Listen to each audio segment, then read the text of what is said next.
And with that, the Senate voted to pass a bill that would delay homeowners from being hit with huge rate hikes when they purchased or renewed their flood insurance premiums, or at least policies from the federal government.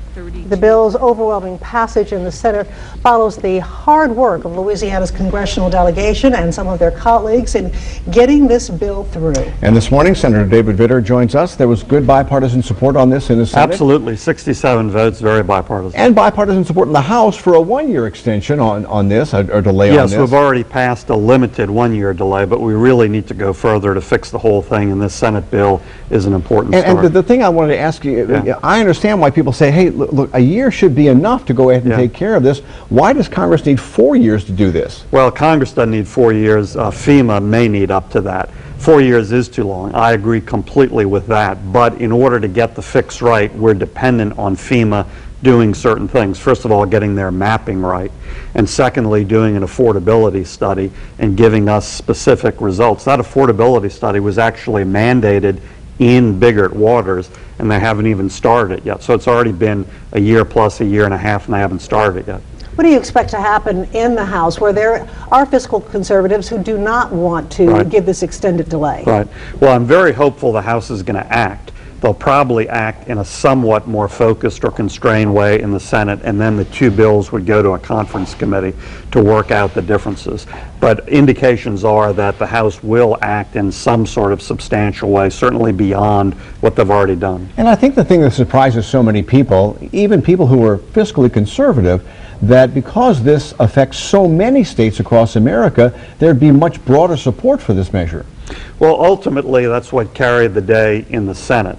And it certainly does affect every state in the country. Now, not like it affects us, or not like it affects Florida in terms of numbers, but it certainly does affect every state, and that's ultimately what got 67 votes in the Senate.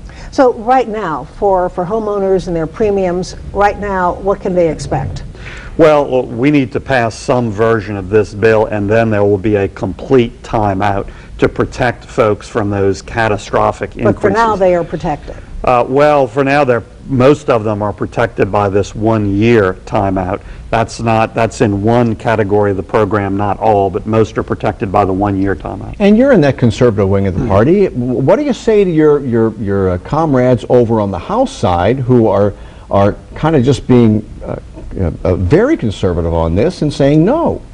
Well, first of all, we're talking to them nonstop, our whole delegation in the House, myself, others. Really, we say two things. First of all, we're not walking away from reform. A lot of folks fear that this is just walking away forever from making the National Flood Insurance Program fiscally sustainable, because it has taken a long time to get any reform.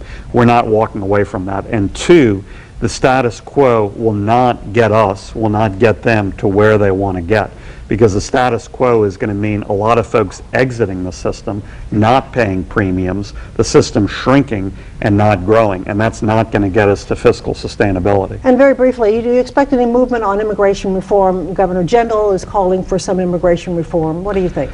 I don't think this year, because the gulf is so wide between, for instance, what the Senate passed, which I opposed, and what a lot of folks in the House want, which is far more targeted reform. The House might act in that direction, but for the fact that they'd be very concerned about going to any conference with the Senate bill. So a lot of conservatives, myself included, consider that Senate bill sort of fatally flawed. All right, Senator David Vitter, thank you very much. Appreciate it.